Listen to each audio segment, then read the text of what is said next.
சங்கீதம் 137. பாபிலோன் ஆறுகள் அருகே நாங்கள் உட்கார்ந்து அங்கே சீயோனை நினைத்து அழுதோம்.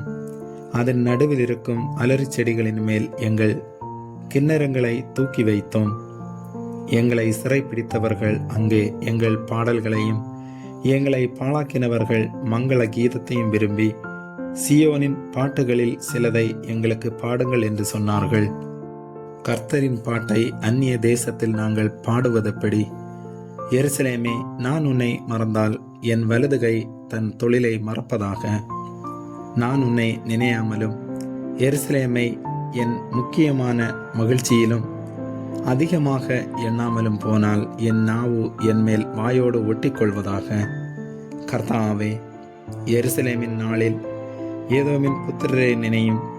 அவர்கள் அதை இடித்து போடுங்கள், அஸ்திவாரம் மட்டும் இடித்து போடுங்கள் என்று சொன்னார்களே. பாபிலோன் குமாரத்தியே, பாழாய் போகிறவளே, நீ எங்களுக்கு செய்தபடி உனக்கு பதில் செய்கிறவன் பாக்கியவான். உன் குழந்தைகளை பிடித்து கல்லின் மேல் மோதி அடிக்கிறவன் பாக்கியவான். ஆமேன்.